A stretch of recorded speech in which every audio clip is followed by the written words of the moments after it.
I'm Matt Baum. I'm a professor here at the Kennedy School. And this is a series that is co-sponsored by Harvard and the Shorenstein Center on Media Politics and Public Policy, and Northeastern University as well. My collaborator here, Brian Eastwire Thompson from Northeastern.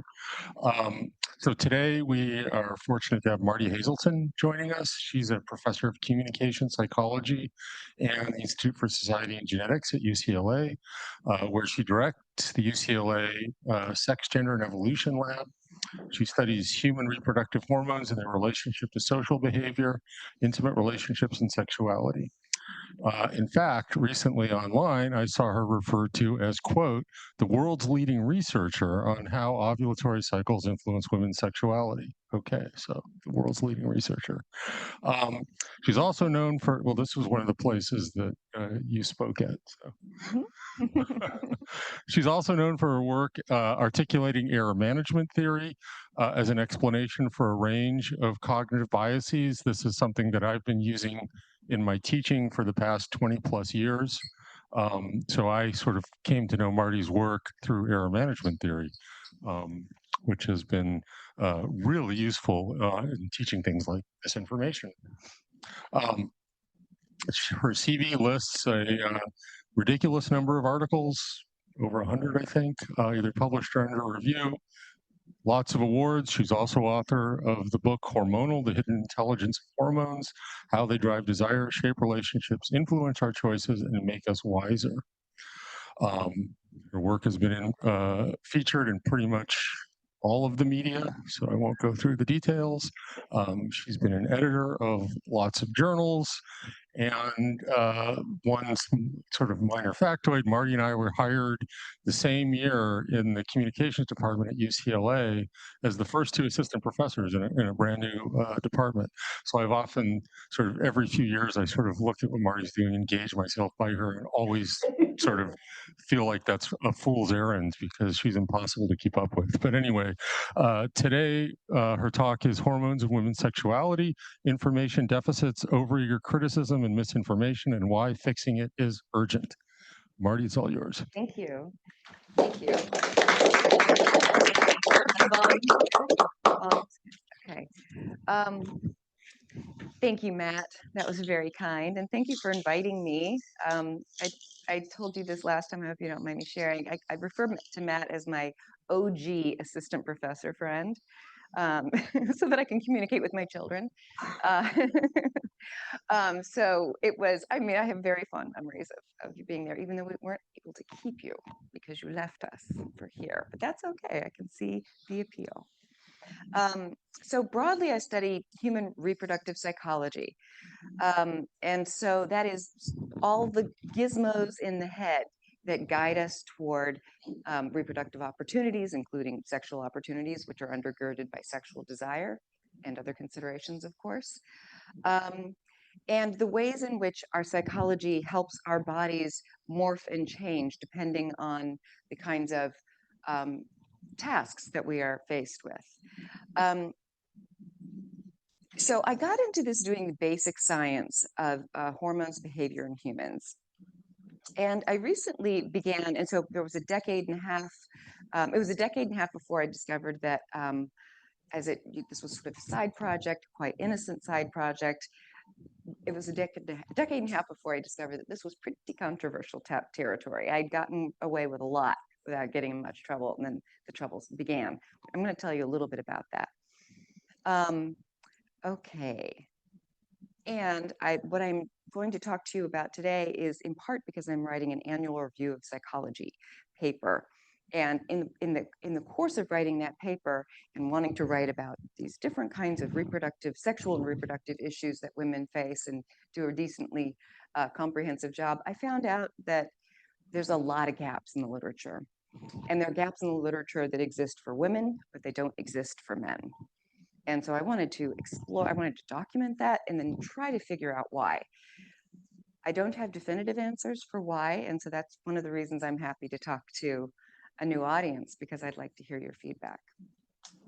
So a caveat, What we know in the area of research that I'm eventually going to talk about, and actually in the biomedical research that I'll talk about too, is almost exclusively about women in partnerships with men and cisgender women. And the data that I'll present about the prevalence of disease and so forth is based primarily on US data. So I just want to make sure that we understand that it's limited in that way.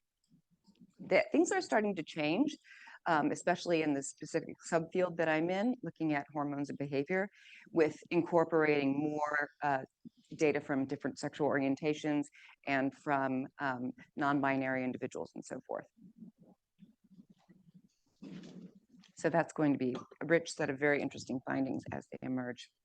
Okay, but let's get into this.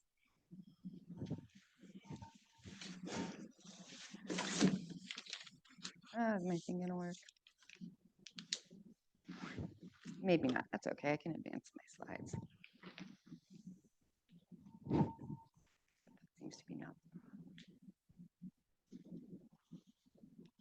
Let me see this now. No.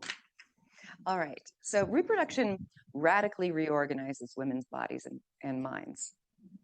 There's during pregnancy hormone systems that undergo system-wide change, while the body and brain mechanisms that may have been dormant for decades, this is actually quite profound, exhibit wholly new functions for the support of gestation, childbirth, lactation, and parenthood.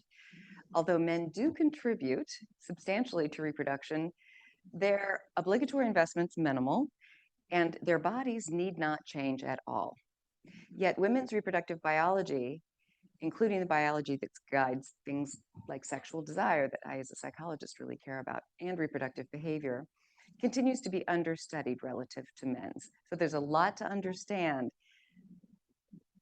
but there are these big discrepancies. And so we're not getting very far along in understanding it. So it seems to me that we should be investing our resources there. Instead, we've invested our resources elsewhere. So this is just reproduction throughout the lifespan. My new graduate student created these for me in a fancy AI program. I just told him, I said, anyway, they're beautiful, I think. So to preview, I'm going to talk about 3 things that I think are holding back our knowledge. Information deficit. So there just is not urgency to study these things. So we have a deficit of information about, and this is in particular, I'm going to talk about that in biomedical studies. Misinformation, and that is that people are the messages are wrong. The data that people are claiming show one thing, when you look at them more carefully, show something else. And once those messages are out, and this must be a theme in the center too, it's once that message is out, especially if it's one that gets a lot of attention, it's really hard to bring it back, or it's really hard to revise it, really hard to get people to understand that the story might have changed, that the facts of the matter might have changed. Overeager criticism. So some of this work has been targeted for some interesting reasons, and I'll give you some personal examples. And then I'll speculate. And this is speculation. So this is the shortest part of the talk, about why this is happening. And so we'll get through those as we move through the talk. Okay, so these are critical concerns that women have. 70% of women experience frustrations associated with low desire. That's a lot. 65% of women use hormonal contraceptives at some point in their lives, but we have a poor understanding of the potential side effects. 90% of women experience PMS at some point, but we appear no closer to a good treatment for PMS than in the 1930s when PMS was discovered, or at least the term for it started to be used. About 85% of women experience at least one symptom of menopause, but treatment options are limited. And most women do not understand or have been misled about what is available to them. And of course, this is a short list, as many items as I could fit on my slide. There are many other issues involving infertility, pregnancy outcomes, and postpartum depression, to name a few. Okay, so the failure to study females, why? Let's take a look at that, and then we'll talk about perhaps why. So to illustrate, let's talk about erectile dysfunction versus PMS. Erectile dysfunction affects about 20% of men. It varies a little bit depending on where you sample, but that's on average. PMS, about 90% of women experience some sort of mood or physical symptoms related to menstruation. Since 2000, erectile dysfunction has received about 365 million in funding, whereas PMS has received 91 million. So it's a pretty big difference. All you need to do, this is erectile dysfunction over time, starting in 2000, and coming to the present, which is why it's a shorter bar. It's 2024. We're not quite through it. All you need to do is look at the number here on the y-axis and then compare it to the same number for PMS to get an idea about the funding discrepancies. So this is just an illustration, but there are many illustrations that you can find. The National Institutes of Health was recognizing that females are often excluded from clinical trials. And when you ask someone why they only study male rats, for example, they say, well, the females are messy. They have hormone cycles. To which I say, we need to study that stuff. That sounds really important. And it's one way in which the information that we get about males is probably not going to apply completely to females. So it was increasingly apparent that women suffered under treatments designed only for men, and heart disease is a prime example of that. The precursors, the treatments, and the recovery looks different for women than for men. And Barb Natterson-Horowitz, who I think is going to join us soon, and I had a discussion about this last night, and part of the reason is because of pregnancy. So pregnancy means that you have to sort of rewire you have to rewire in order to accommodate the baby. So that means that your heart is doing different things, and it's changing into one morph in order to accommodate pregnancy, and your circulatory system then changes to another morph. Maybe it goes back, but maybe not completely after a baby's born, whereas men don't have this. So there were two things that NIH attempted to do. In 1993, the Revitalization Act required equal representation of females in research. In 2016, sex as a biological variable is required in analyses. So it requires analyses by sex. You have to look at the females and you have to look at the males, because you need to know if there are differences, because they might be there. You can't just average them together. So what happened? Did the policies work? Well, in 2003, so this is a decade after we were requiring that there be equal numbers of females, males were still studied exclusively 5.5 times as often in neuroscience, 5 times as often in pharmacology, and 3.7 times as often in physiology. In 2019, so this is only 3 years after requiring analysis by sex, but it's interesting that it got worse, right? So 58% of studies failed to do analyses, present analyses by sex, compared to 50% in 2009. So the situation got worse. Not better. Oh, so that's biomedical research. Let's bring some animals into the game. Yeah, Matt. I'm just curious, is there no enforcement mechanism? It's just, we said it shall be thus, and people said we're going to ignore that? Well, it's a good question. Not everything is funded by NIH. So that's one piece of the puzzle. But it depends also on the disease that you choose to study. So if you're studying erectile dysfunction, you usually don't include females in that.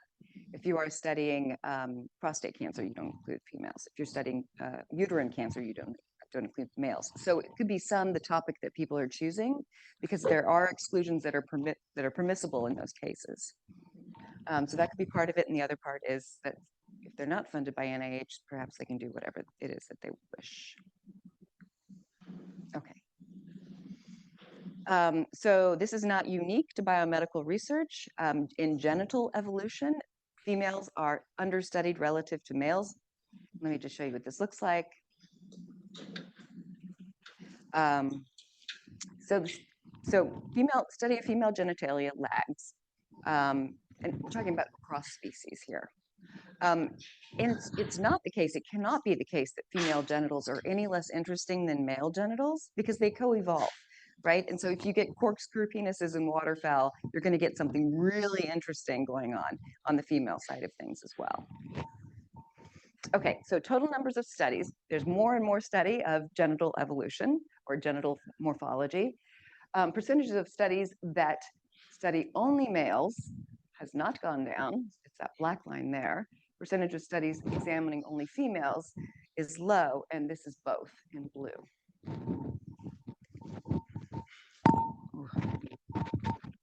Move this over so it doesn't bonk as much.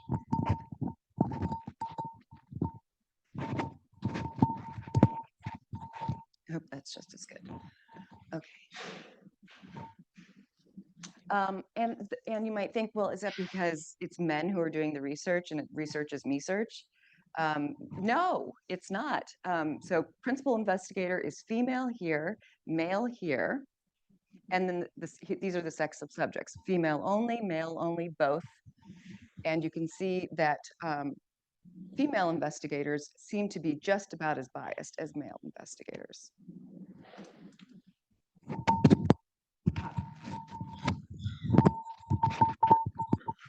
That didn't work very well. There. Okay, so why does sex bias in biomedical research persist, and in animal research as well?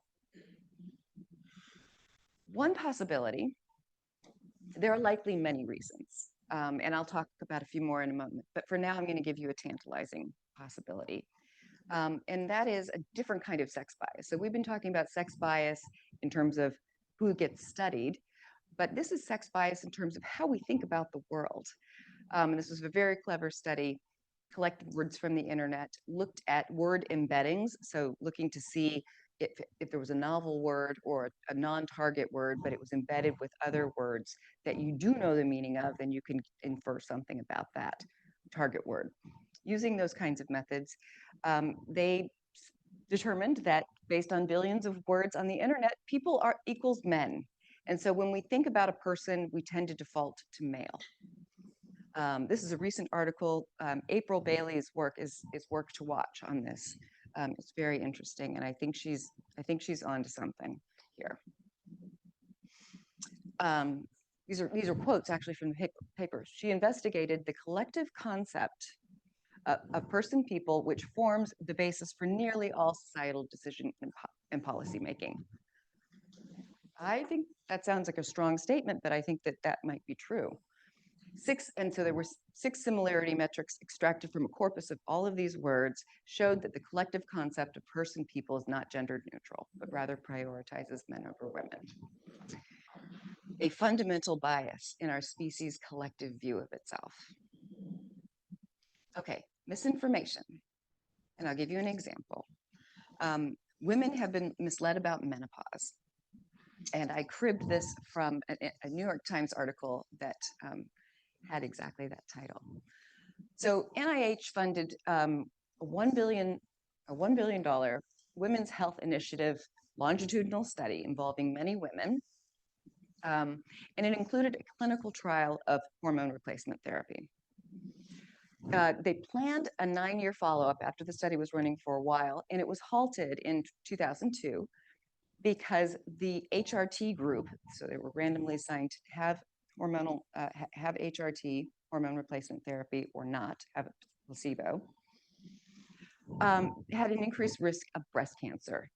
If you look at the numbers, it's actually a very tiny risk. If you consider that breast cancer, the chances of getting breast cancer in any given year are relatively low. If you increase that by a tiny amount, you have to ask yourself, sort of put that in context. But that's not the way the media handled it. Instead, this study got a lot of attention. It was all over the place. I remember when this happened. And it was broadcast, as I said, loudly by the press. The medical establishment responded by dropping hormone replacement, and prescriptions actually plummeted. You can see the numbers that show what happened afterwards. So there are some oddities about that study. One is that there's actually a lot of research, 70 years of research on human and non-humans, showing that there are benefits of estrogen for brain health and a reduction in all-cause mortality. and other health concerns. In the WHI study, women with hysterectomies continued with estrogen, and they showed health protective effect. So there was this one subgroup who was deemed to be, it was still okay to continue on with the protocols. And they were shown to, estrogen in that case was shown to have protective health effects.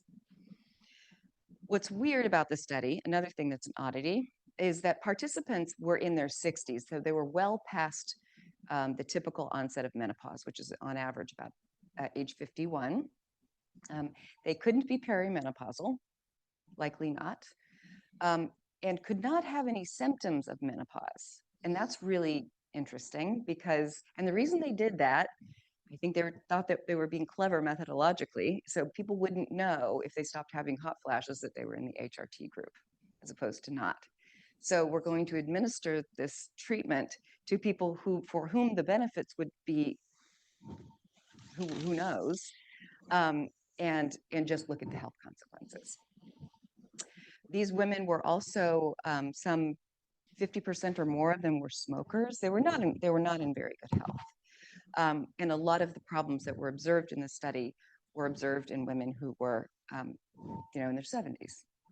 And we're talking about, when we're thinking about HRT, we're tending to think about people in perimenopausal and menopausal years. So decade or 2 decades before that. The 5 years after the study was halted, and this I think is an interesting bit for the misinformation group. 5 years after the study was halted, the group who halted the study, so this set of researchers and doctors, reversed itself and said that women who take HRT earlier in the menopausal transition, so they're recognizing that maybe they went a little bit too late, are protected against heart disease. But this made no headlines, right? So the record wasn't really getting corrected.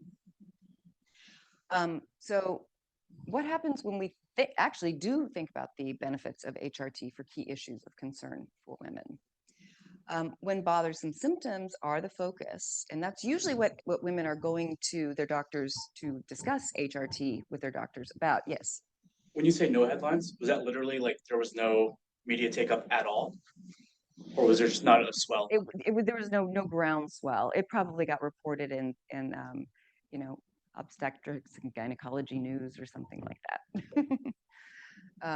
But no, I mean, the others were headlines were everywhere. Okay, so when symptoms are the focus, or when they are at least included in studies, there's an acknowledgement by important groups that the most effective therapy for women early in menopause is HRT. And that's endorsed by these important societies. So if you're trying to figure out if the benefits exceed the costs of hormone replacement, or the costs exceed the benefits, you need to have both. And it could be that there are some small health risks, but if the benefits are really great, then that's a trade-off. And that's an important decision, but you need the information in order to make that decision. Doctors are still reluctant to prescribe HRT. It's like now it's almost like they're doing an error management thing, or an error management thing, where they're just going to, oh, I heard that was not good. Okay, better not ever do that. And perhaps that will continue to be, even with more evidence of reduced risk and added benefit. And I've talked to a number of practitioners about this, and the sort of standard line is as low a dose as possible for the shortest amount of time. Okay, all right. Okay, interim conclusion. Women typically seek HRT to alleviate symptoms, and these can be quite compromising of their daily activities. Compromise their work, their relationships, their sleep, their well-being. There can be some things that are really embarrassing that can happen that may cause women to avoid some social situations or work situations, and that's not what we want to see. It's certainly not what I want to see. Studies that resulted in abandonment of HRT did not examine the benefits, did not include women entering menopause, as I've said. And then I have to ask the question, well, so we're looking at disease, but we're not looking at things that are really bothersome to women. I mean, it's bad to die, yes, but it's also bad to live in a really uncomfortable and awkward state. And it raises the question, do we have a high tolerance for women's suffering? And might we have a higher tolerance for women's suffering than we do for men's? Initial misinformation lasts, and it is hard to correct.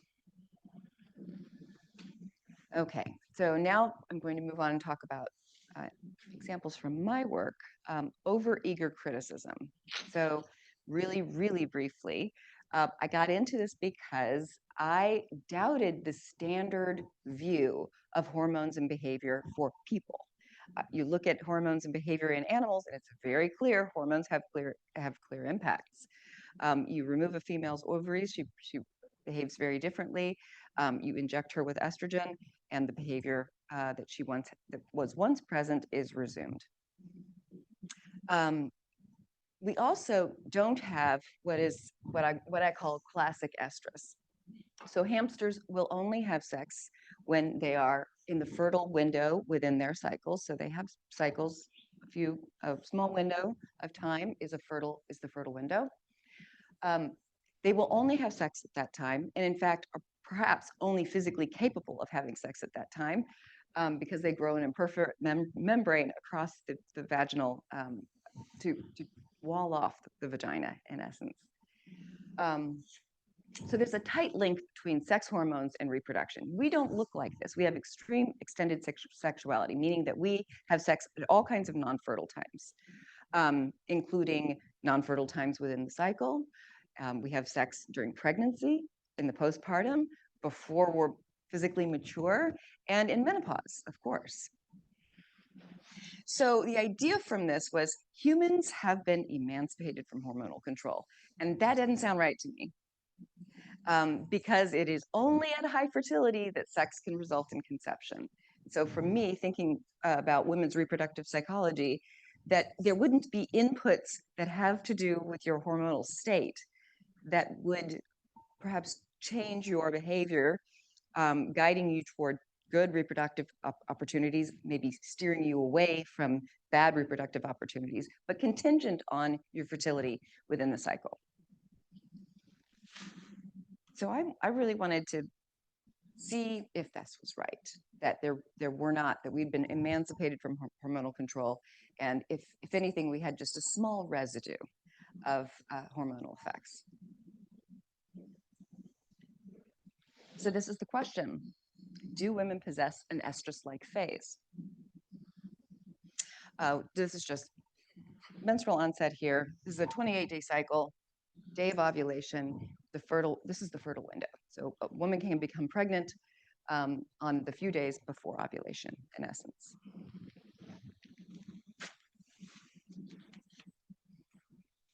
So this was a really intriguing study and was one of the things that got me excited about doing work in this area, because the prediction seemed really far out. And people were skeptical about the study, but I thought it was certainly worth considering. So men came to the study. They varied in how symmetrical they were. So your wrist width, if you look at yourself in the face, if you look at yourself in the mirror, you will see that your face, if you do it for too long, you're definitely going to see some asymmetries. So we deviate from perfect symmetry. So we have a bilaterally symmetrical blueprint for development, but that blueprint isn't always executed in a perfect way. And that might be because there are genetic anomalies, mutations that cause the plan to be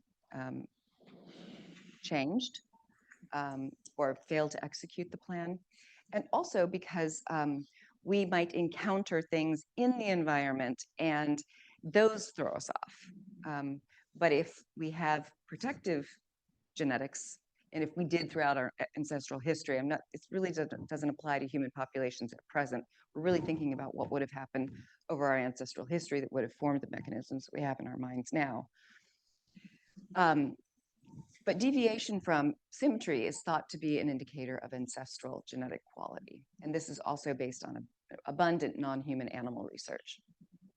Okay, so what happened in the study? group of women came into the study. These guys brought their t-shirts in after wearing them to bed for 2 nights.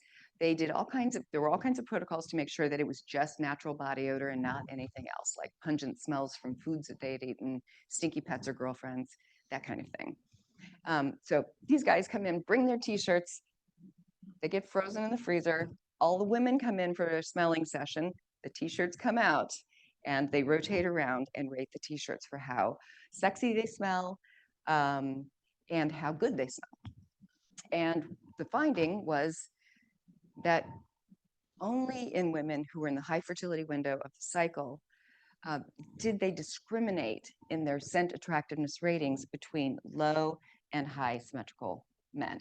So there was something that was changing in their psychology that suddenly made these scents smell different to them or more appealing to them.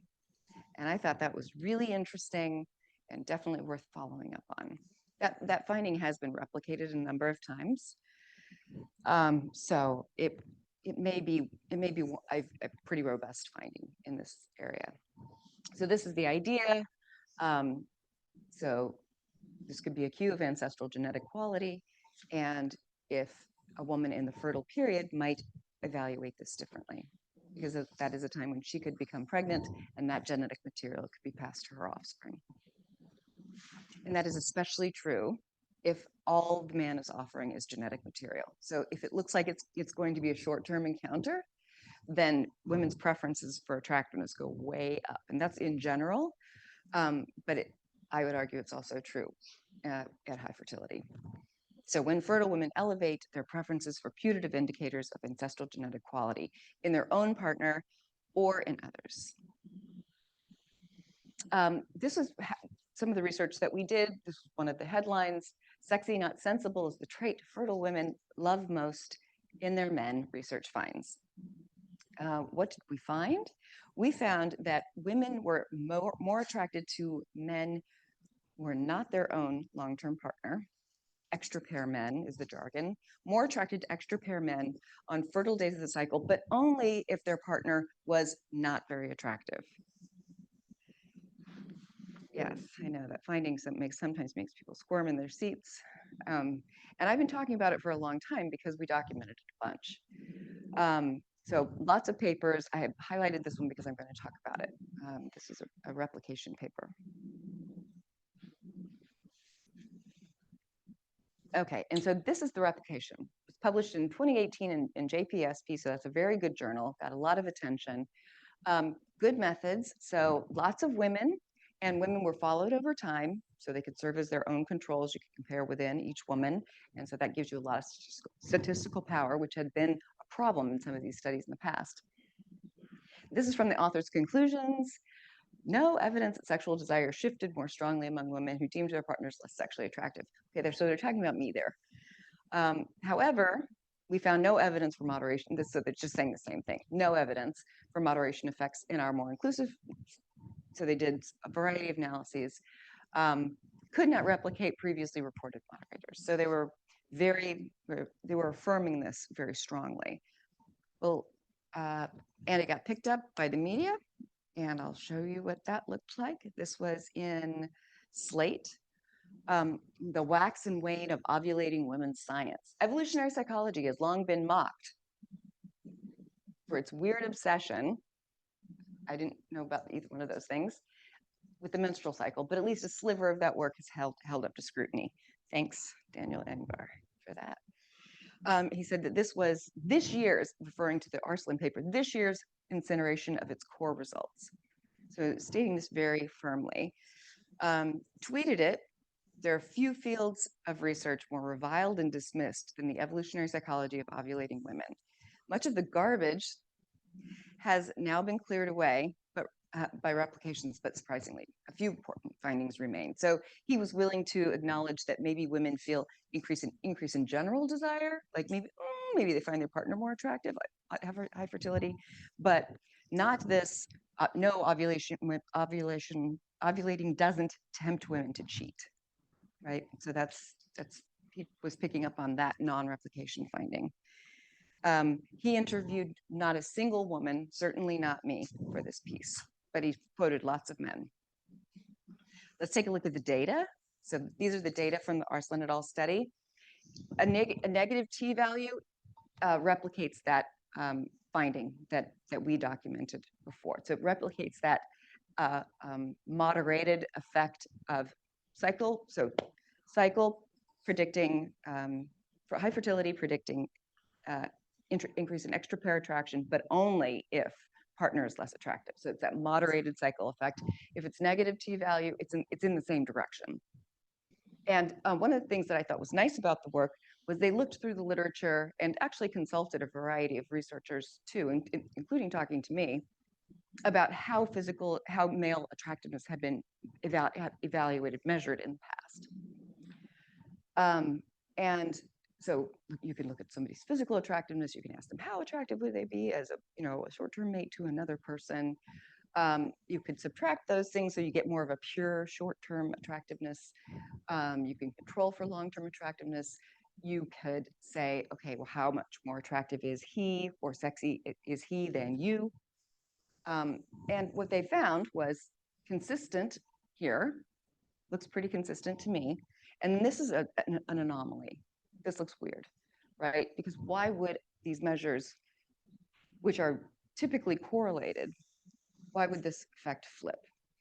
And so my colleague, Steve Gangestad, went and dug through the data. They disclosed their methods, they pre-registered their methods, they posted their data. So they did a lot of the things that we are seeing now more and more, a post-replication crisis. Maybe we're still in the replication crisis. But when Steve inquired, he found out that the variable was, there were coding errors and the variable was computed wrong. So when it's corrected, here's what you get. You get consistent effects, and that's one of the biggest ones.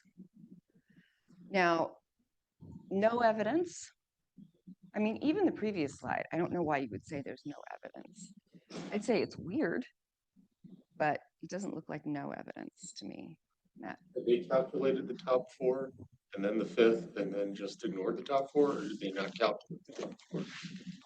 No, they calculated, yes. They were looking at the same thing. They were looking at the same thing. They had, in their pre-registration, for some reason, they declared that their alpha level would be 0.01 and not 0.05.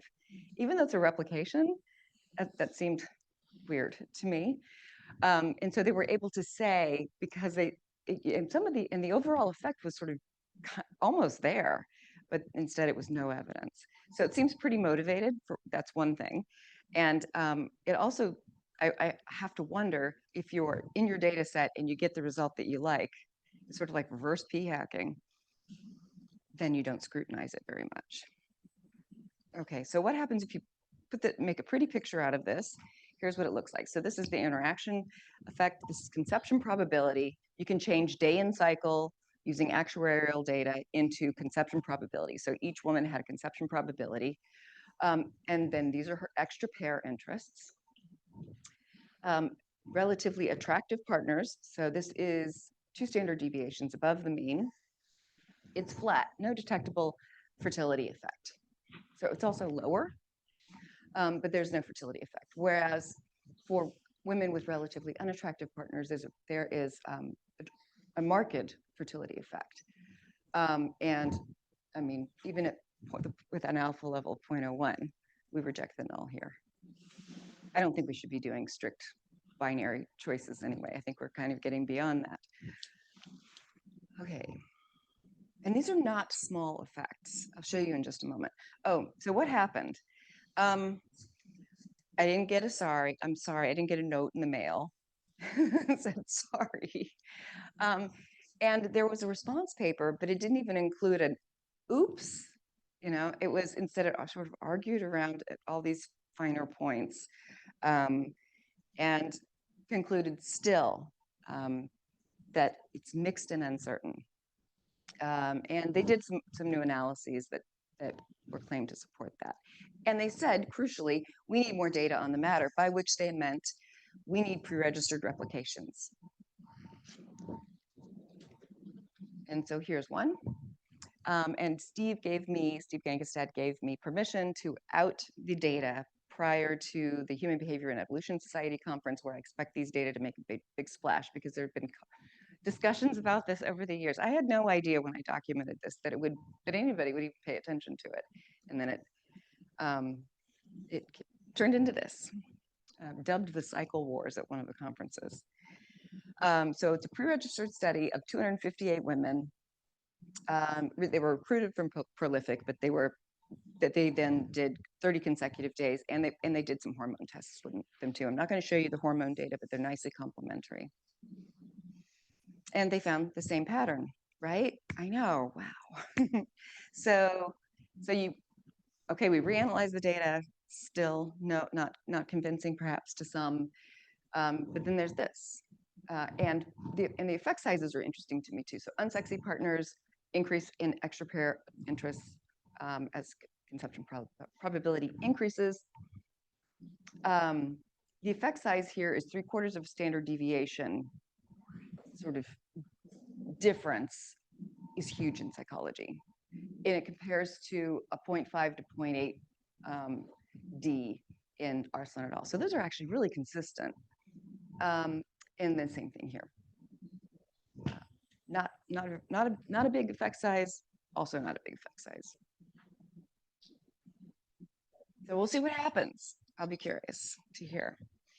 Despite evidence of robustness, people still seem attracted to the notion that there's not really anything going on. Like, I mean, even my own mentor, oops, sorry, David, I'm going to out you, said to me, well, didn't somebody say that was a bunch of bullshit? I'm like, this is my work. Don't you read it carefully?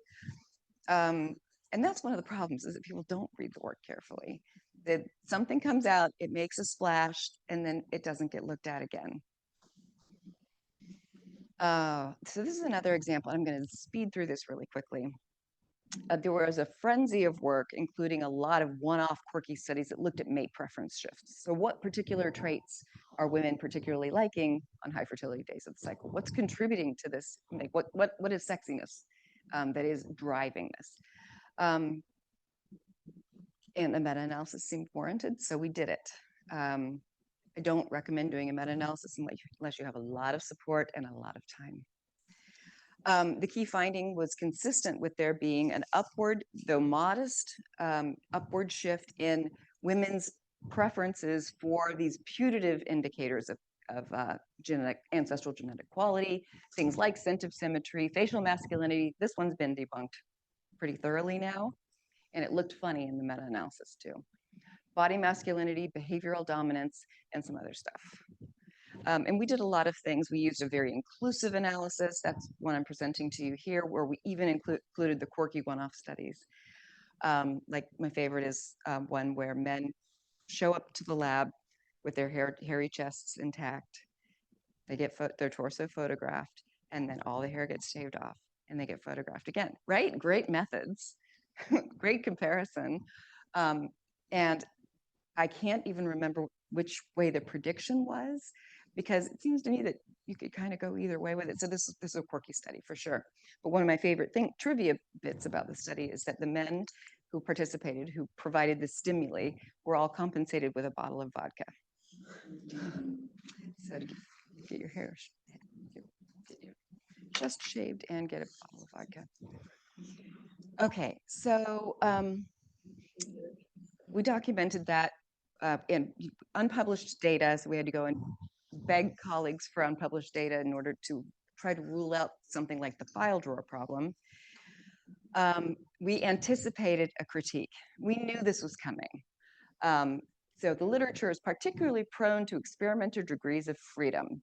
Studies vary greatly in the duration and timing of the windows used to define fertile and non-fertile phases. That's actually true. It was like the Wild West for a while. People were just doing methods in all kinds of different ways. They weren't consulting with one another. And it really did, from an outside perspective, including from our perspective as the meta-analysts, look like, did they try a couple things? And then this is the way it worked out. So this was the critique. These issues raise the concern that many, or perhaps all, this is my emphasis, may have been created by the exploitation of unacknowledged degrees of freedom, also known as p-hacking. Okay, so did we just meta-analyze a bunch of p-hacked false positives? That's the question. But we knew this was coming, and p-curve had just been developed by the same guys who coined the term p-hacking.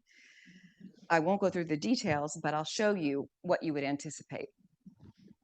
If all you have is publication bias, your p-curve is a frequency distribution of all p-values from 0.05 to naught. Okay, so a little truncated curve. What you expect if it's publication bias is the p-curve should be flat. If it's p-hacking, if it's been p-hacked, the data have been p-hacked to such an extent that the kind of critique on the previous slide might be true, you expect a left skewed curve such that there are more 0.05s than there are 0.01s.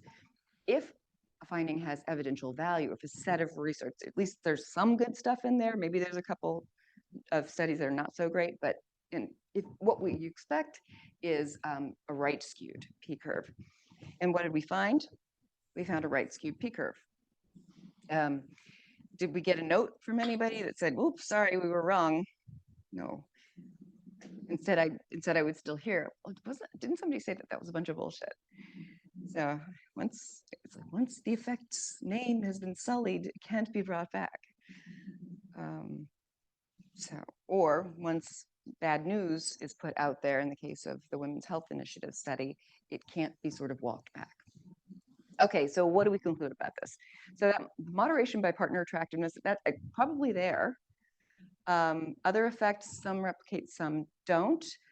However, if you looked at this literature from the outside with just a cursory glance, if you just read the abstracts, for example, you wouldn't really get the full story.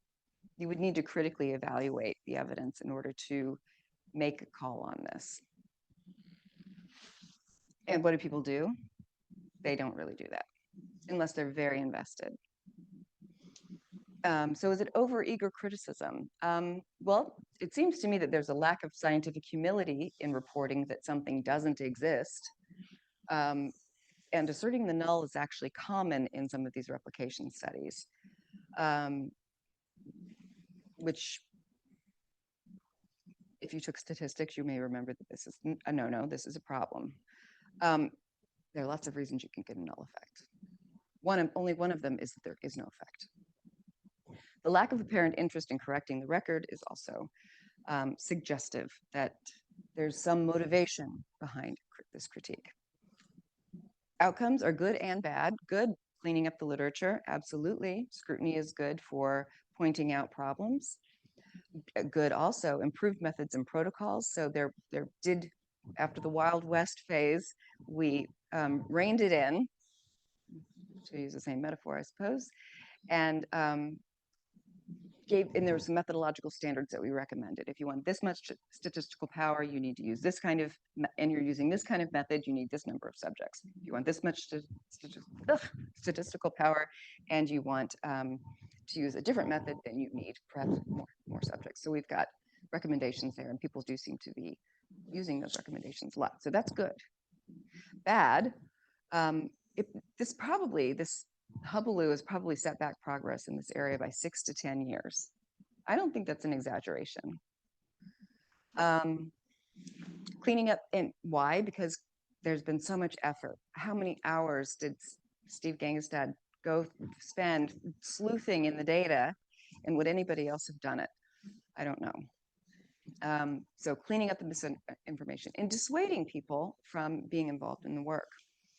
I also think that it's bad because I think many of the problems of health and well-being for women require basic hormone research. We have to know how the machine works if we want to change something about the environment or give something different to the machine to get a different outcome. And we're behind.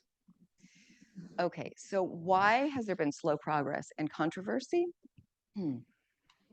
I think sex bias might be operating here too. So we can just study males. We don't need to study this messy female stuff, especially because there's some hormonal baggage associated with it. And I'm going to talk about that in a second. And then I'm going to talk about ick factor after I present a tiny bit of data. But I think that might affect this too. So stay tuned for that. Prosocial bias and hormonal baggage. This was so first, let me do this quickly.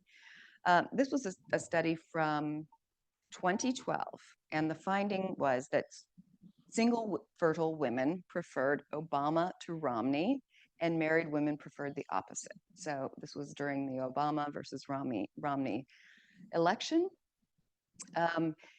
And I don't know that I would have made this prediction. I found it to be an interesting finding. I was surprised by it, and I wouldn't have been surprised if it didn't replicate it. If it didn't replicate, because it's really hard to move around people's political preferences. I'm looking at Matt because he knows that. But here's what happened, though. It was published. It was posted on the CNN website. There was a nice news story about it, and the blogosphere went nuts. The feminist blogosphere went nuts. CNN thinks crazy ladies vote with their vaginas. Hot for Obama, but only when this smug married is not ovulating. This is exactly the nightmare image of women rampaging through the polls, judging candidates by strength of chin that has so bedeviled female candidates for so long. CNN did what is journalistically unthinkable, and they took the story down. And within a few days, backed away from it. The reporter was mocked, and Durante was so overwhelmed with hate mail at her university that they had to shut down her email account. It also generated some back and forth in the literature. Here's the original paper. Here is a paper that was challenging that paper, and then there was a response. But what I really want you to see here is this. Women can keep the vote. Now, anywhere in this paper did they say that this means that women can't vote? Of course they didn't. But what is implied here is that if you document effects like that, this is going to follow. I was surprised that Psych Science let them have that title. Okay. So I don't know about the pattern and the facts in the matter here, other than this is what happened. This was the fallout, and that was the point. You don't get the same fallout when you study men and hormones. This is an example. Physically strong men are more militant, so that's a political preference. Physical strength is associated with testosterone, but nobody saw this study and complained that now people are going to think that men are going to the polls to vote with their penises. Being here at Harvard, I couldn't resist a sociobiology slide. I think that there still is this default notion that if you show something so in this case, show that hormones affect our behavior, and it's flying under the radar. So it probably means that evolution shaped this thing. It didn't come from grandmother's wisdom. But if we still have a model like this, about the relationship between biology, evolved biology, and what we do, that it's sort of we're automatons, then documenting these kinds of effects might make people reluctant to accept them. And I do still think that this is the model that people default to in their heads. This was 1977. I'm sorry, yes, 1977. No, yes, it is. Okay, so there's a long history of this. I won't go through it. But yes, women are sometimes challenged as being hormonal. Okay. So there is this hormonal baggage. Maybe people are just trying to be pro-social by pointing out that these findings are problematic. So this is a paper that was recently published in PNAS. Pro-social motives underlie scientific censorship, and they were trying to figure out why. So popular narratives suggest that scientific censorship is driven by authoritarian officials with dark motives such as dogmatism and intolerance. Our analysis suggests that scientific censorship by scientists is primarily motivated by self-protection, benevolence toward peer scholars. Those are probably not either one of those very good for the scientific record. And pro-social concerns for the well-being of human groups probably also biases the scientific record. The paper was brought together surveys from a variety of sources. I'll just tell you about one, and that is a survey of the 2016 Society for Experimental Social Psychology members showed that the perceived undesirability of a finding, empirical finding, corresponded with disbelief in that finding. So within academic organizations, we're finding these patterns. They analyze data from the Foundation for Individual Rights and Free Expression. I'll just point out, I won't tell you much about the details here, but in cases that involved scholars targeting peers, so that out of their 486 cases, that was 64, nearly all involved harm concerns, and most were scholars that were left of the target. And that doesn't mean that the target was right-wing, it just means that they were more left than the target. And this will remind some of you of the Nature Human Behavior editorial controversy. Science, and so the editors wrote this: scientists must respect the dignity and rights of all humans. New ethics guidance addresses potential harms for human population groups who do not participate in research that might be harmed by its publication. So they're concerned about the implications of research findings, even outside of the subjects who were studied. That generated a real uproar because it sounded like censorship. And who is making the determination? This is one of the points that was made. Who's making the determination of what is harmful? Harm happens off into the future. You don't know really what's going to happen. There was a quick return editorial, how and why science should respect the dignity of and rights of all humans. And they gave some examples trying to back up what they'd written in the previous one, but most people didn't find it very satisfactory. But this reflects this idea that we want to protect people from harm, and therefore maybe we censor research for that reason. So that might be some of what's going on with this ovulation cycle work. Okay, ick factor, I'm out of time. Let me just quickly tell you that periods are important, and women have a lot of them. And there is period stigma.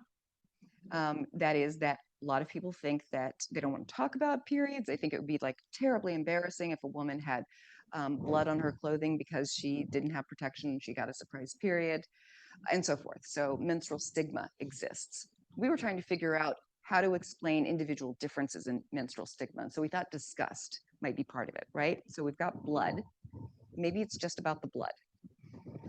So we wanted to look at that pathogen disgust. So sitting next to somebody, this is questionnaire data, sitting next to somebody who has red sores on their arm, for example, being asked to pick up a little play piece of plastic dog poo, how willing would you be able to do that? Sexual disgust, hearing two strangers having sex, watching a pornographic video, not everybody's into that, finding that somebody that you don't like has sexual fantasies about you. Sexual disgust. If you're high in sexual disgust, if you endorse more items like that. Moral disgust, stealing from a neighbor, cheating, deceiving a friend, right? So 3 different domains of disgust, and these are reliably, that's when you talk about overall disgust, these are the 3 things that it breaks down into regularly in research. Which of these predicted, I don't know if you saw, but which of these predicted, what do you think, predicted menstrual stigma? So we measured menstrual stigma, asked people questions about how embarrassing periods are and so forth. Which of these predicted menstrual stigma? Well, we thought it was going to be pathogen disgust, but instead it was sexual disgust.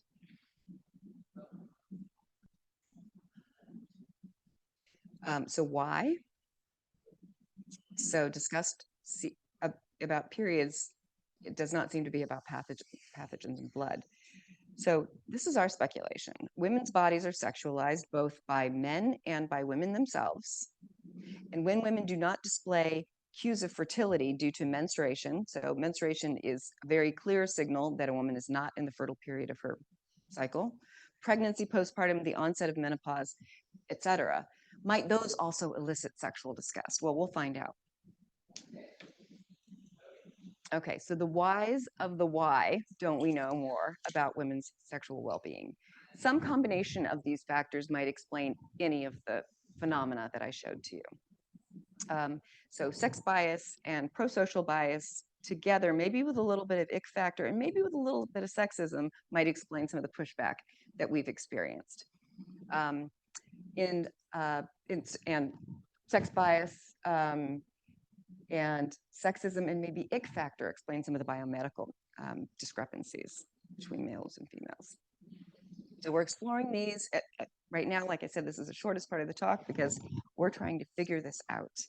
And with respect to sexism, let's do a little thought experiment. This is Gloria Steinem's famous essay that was published in Ms. Magazine. If men could menstruate, is the name of the essay. It was published in the 70s. If men could menstruate, men would brag about, so this thought experiment, brag about their flow and how many pads they would go through. Federally funded supplies would be, there would be federally funded supplies and they'd be free. And there would be brands such as John Wayne tampons, Muhammad Ali rope-a-dope pads, and Joe Namath jock shields for those light bachelor days. Now she wrote this essay about menstruation. Could the same essay be written about these other issues that I've mentioned today? The same essay be written about menopause? Would men celebrate menopause as like the, final achievement of their body's development? Would they brag about how early they went through menopause? Would they brag about their hot flashes? Man, I had a lot of hot flashes today. I am entering this new phase of life with gusto. I don't know. And I can't put it into words quite the same way that Gloria Steinem did. So social change to watch, $12 billion allocated for women's health research. I think we should all go out and get some of that money. Is Gwyneth going to make menopause cool? This is gilded Gwyneth on the cover in a New York Times article. Welcome to the menopause gold rush. Well, she might make it cool, but she looks like she's also going to make a buck off of it. We'll see, but it's becoming part of the conversation, and I think that is key. Period, End of Sentence is wonderful documentary. It's a documentary short, won the Academy Award. That was in 2019, so that's recent. Won all these other awards as well. It's a great documentary to show in classes. So conclusions. We have to have basic work on hormones in order to crack these problems. We'd have to know how the machine works in order to find ways to change its outcomes.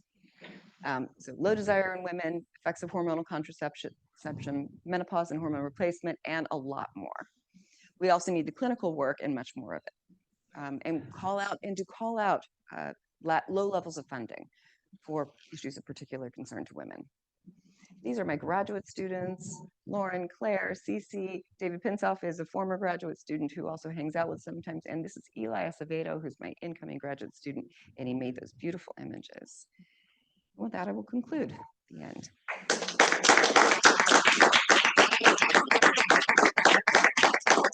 So we're in overtime at this point. We do have the room if you want to. I don't mind. Yeah, if some people want to. Yeah, if people need to take off, I will not take it personally. Right. So if you want to stick around and ask questions, I would just ask you to. I'll give you a mic for the people that are still virtual, and I ask you to just identify yourself. So anybody would like to.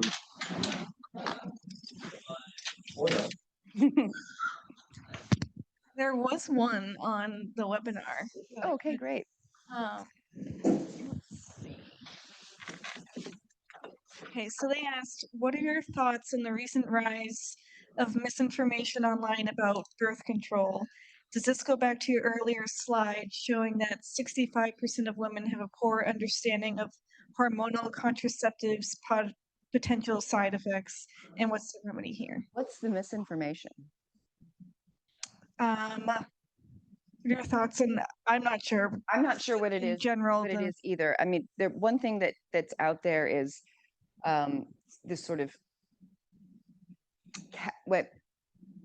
so there was some early data suggesting that women's mate choices were different if they were on the pill versus not on the pill. And I talked about some data that are consistent with that. But it was a preference for a partner who would have complementary immunity to your own. And then you would go and pass those complementary genes, which give broader immunity to your offspring, as opposed to mating with somebody who has very similar immune genes to yourself. And then you don't pass such broad immunity to your offspring.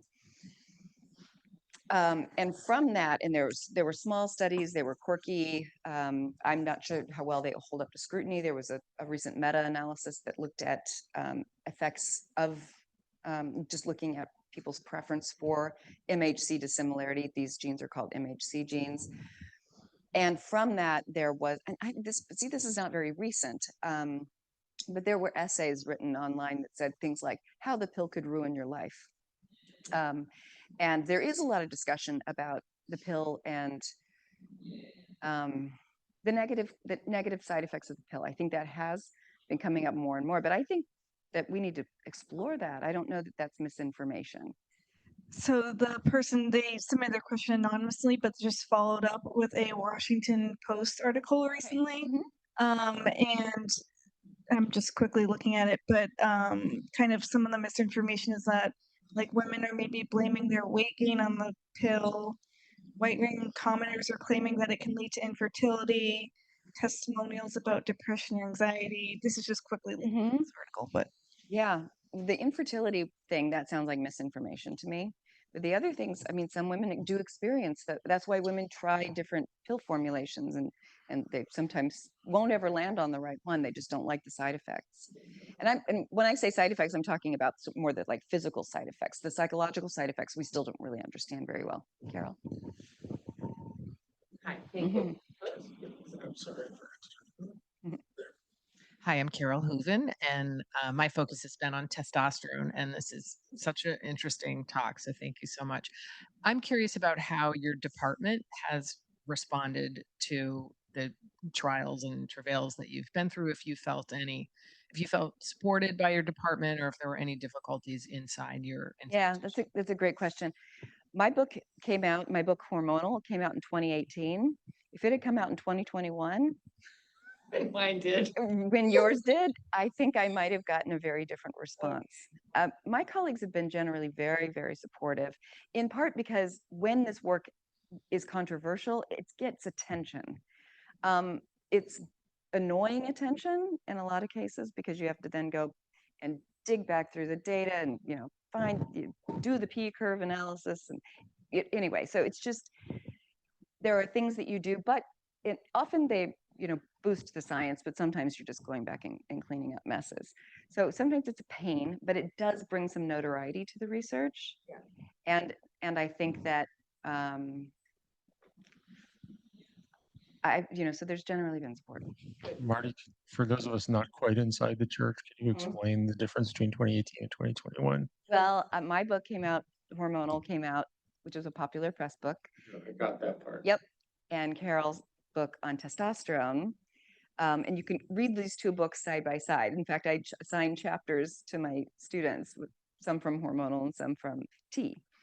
And Carol's book generated much more controversy than mine, even though I think I didn't say anything less controversial, just sort of by its nature. You didn't say it on Fox News. Well, That's the difference. I didn't go on Fox and Friends. It's true. And you were also asked to comment about a specific issue, and I didn't really get that. I might have ducked a couple of those things. So you felt overall you would have the support of your. I do, but I don't know if the same thing that happened in your case had happened to me in the present climate. We've had a lot of activists who are able to, from behind their computer, cancel an entire job candidate, for example, or have people leave the university entirely. So it's a different climate, and I hope the pendulum will swing back. Yes. Okay, I can just project. That's good. It's the it's for the online. Zoom. Oh, perfect. Okay, then I'll just wait. I believe you that you can speak up. Okay, I was just wondering how in your field you reconcile human sexuality with the more sociosexual and social aspects of sexuality with the reproductive aspects. And can you, in your research, pretty much differentiate them? And how would you design an experiment to be able to do that? Well, I always think that it's an interaction. So I don't think you can say it's 50% biology and 50% society. I don't think you can ever do that. I mean, you can do behavioral genetics, but that's not what you're talking about. I think that social inputs are really important. And so one study we did recently, within the recent last several years, we stressed women out in the lab. We make them feel like they were socially accepted or rejected by others who, of course, they were computer programmed, but they thought that they were interacting with other women. And the question was whether they got admitted to a group or not. And the women either heard enthusiastic responses, sure, yeah, she seems great, I'd like to have her in my group, or they heard things like, she didn't seem very smart. So there were slights, but they were, or I don't know, she seems to have a strange personality. And women who got that feedback, and then we did collected saliva before the task, gave it some time to register, the hormones to register in saliva, and we collected the saliva again, and then we compare those, and the profile of women hormonally, and these were all women not on the pill, the profile of women hormonally who were rejected was more consistent with infertility. So there was low progesterone, for example, lower progesterone than in the comparison group, which looked for. And so the idea is that it's not just your fertility within the cycle, but it's also cues from the environment that feed into whether it might have been a good time to reproduce or not ancestrally. So your own caloric stores in your body, whether your partner is a good one and around, whether you have social support. And I think that this is the social support piece. Those all change the calculus about whether it's a good time to reproduce, and change the desires, and perhaps change the physiology as well. Does that help at all? Yeah, kind of. I guess, sorry, I'll just wait for My question about the sociosexual nature is more the idea that sexual behaviors are used as social bonding mechanisms, and that the sexual drive of many animals, and especially more domesticated animals, and we think humans might have evolved to be, there's going to be more sociosexual behavior. So you get greater sexuality, but it might not be for these reproductive functions that are tied to reproductive hormones. Well, so when I talked about extended sexuality, that's probably about social bonding. It's probably about bonding with partners.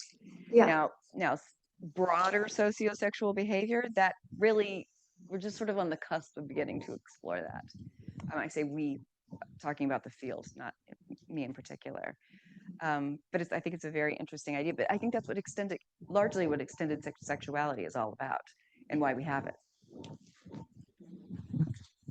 Hi, I'm Ragini. I'm a second-year master's in public administration. I worked at a large sports company, and we were really interested on, girls, and then all the way through menopause, and how that should affect working out and things like that. And I think I get frustrated as a woman and thinking about how much that's just not taught in even high school sports and things like that. And then, going on later in life and osteoporosis of how hormones affect movement and what women need at certain times.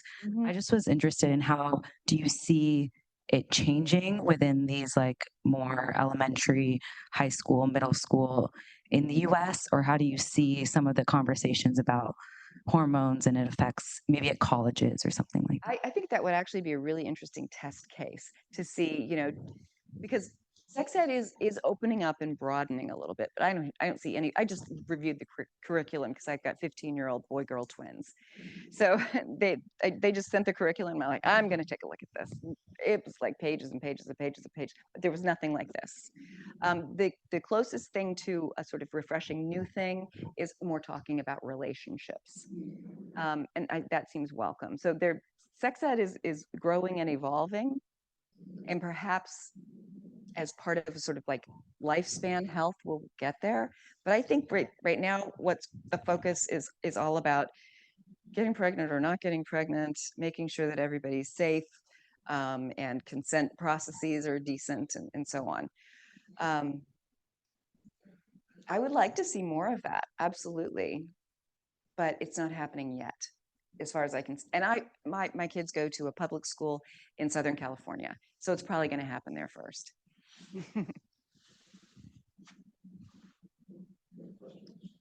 Anything online? Okay, then guess, Great, thank you. thank you so much again. Mm.